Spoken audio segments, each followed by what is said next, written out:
Kaixo, bideo honetan ikasiko gu zelan definitu poligono bat eta azalera eta perimetroa kalkulatu. Hori batetik. Eta bestetik, poligono horren traslazioa, biraketa eta homotesia bat egingo gu. Gero, hori guztia marraztu egingo. Hasiko gara poligono baten definizioarekin. Poligono bat definitzeko badago komando bat, poligono izenburukoa, edo teklatuarekin idazten dugu poligono eta parentesin artean erpinak zeintzuk diren idazten dugu. Nire kasuan 1, 2, 3, 4 puntu idatzi ditut, beraz 4 aldeko poligono bat definitu. Definitzeko bestera batera, geometria menuan badaukagu ikono bat, poligono ikonoa, eta mentzakatuz gero agertzen da idatzita poligono eta parentesin artean sartzeko puntuak, erpinak izango direnak. Deituko diogu poligono honi adibidez T, eta kalkulatu egingo azalera eta perimetro. Horretarako, azalera komandoa erabiliko gu eta perimetro komandoa erabiliko gu. Bestetik, poligono hori, T poligonoa, marraztuko gu, eta kasu honetan, hau berria da, gorriz marraztuko gu, barrukoa, gorriz izango da.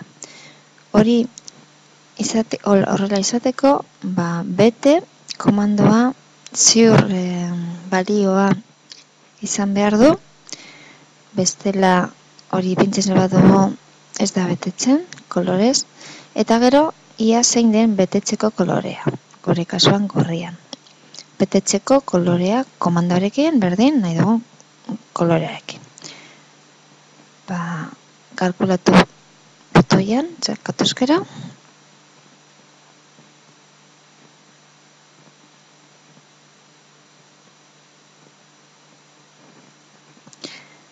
Agertzen zaigu gure poligonoa, T poligonoa. Ikusten dugu, T izenekoa eta gorriz marraztuta.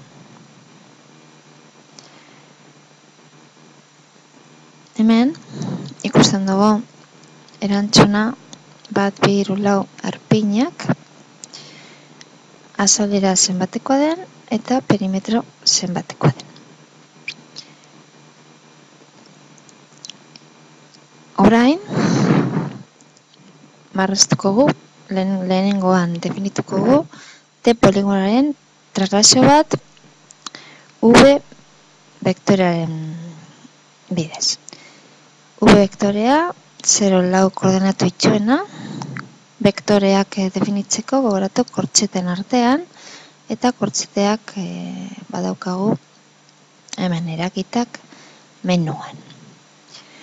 Traslazioa definitzeko erabiltzen dugu traslazio komandoa eta parentesin artean eta orden honetan lehenengoa vektorea, segun eta nahi dugu mugitu, eta zer mugitu nahi dugun, zer trasladatu nahi dugu, kasu honetan T poligonoa.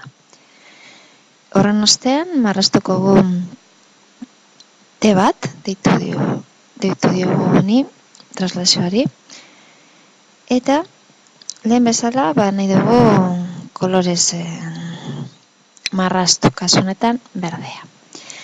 Hemen, agertzen zaigu gauza berri bat,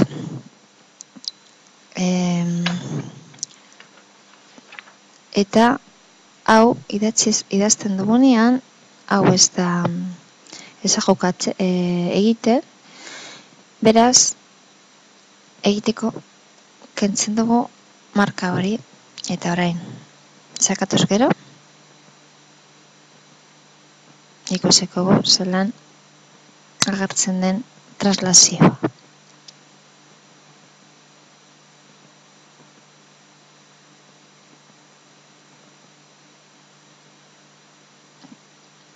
badabil pizka motel hori ez da normala.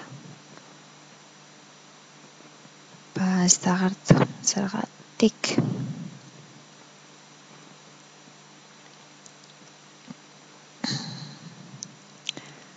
Itxingot eta berrirore.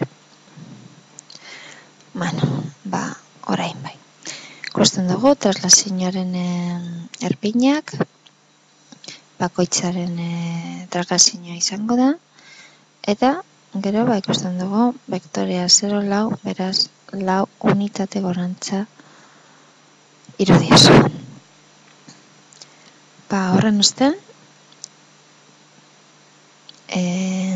bira egingo dugu hasierako poligonoa, eta hobeto ikusteko traslazioa ez dugu marraztuko horrengoan. Orain nahi dugu marraztu biraketa. Biraketa definitzeko behar dugu biraketa zentroa, angelua eta zer biratu behar dugu. Ordena importantea da, orden honetan eman behar ditugu datuak. Gero, marrazteko lehen bezala, ze marraztu nahi dugun, eta hemen nahi dute marraztu batetik biraketa irudia, eta nahi dugu biraketaren zentroa marraztea.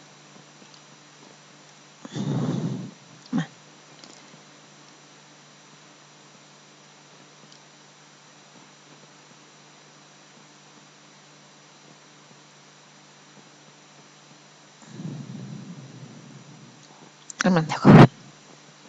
Hasierakoa, orain berria, biraketa, eta hemen dago biraketa zentroa.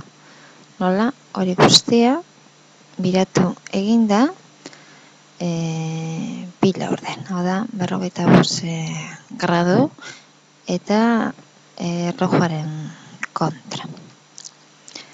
Orain, marraztuko gu, lehenago definituko gu homotezia bat, hasierako homotezia, beraz, biraketa ez dute marraztuko, eta homotezia definitzeko behar dabe referentziak puntu bat, gero arrazoia, kasu honetan 0,5 ipini dut, beraz, neurri guztiak erdira jango dira, ezta? Eta zeren homotezia nahi dugunei, kasu honetan T poligonoa. Eta marrazteko marraztu nahi dugu batetik irudia, punto referentzia, eta kasu honetan beste kolore batez, zian kolorearekin. Etxe egingot eta berri hori sakatuz gero agertzen zaigu T poligonoa, hemen H homotezia, eta hemen egiten badugu hau honekin lotuz, hau honekin ikusten duzu, ez da homoteziarena. Eta neurtuz gero ez dugu neurtuko, baina honen neurria izango da honen erdia, honen erdia, eta bar. Hau izan da dena, poligono zelan definitzen den, azalera kalkulatu, perimetroa bai, eta gero idurak planoan. Poligono baten traslazioa, biraketa eta homotezia.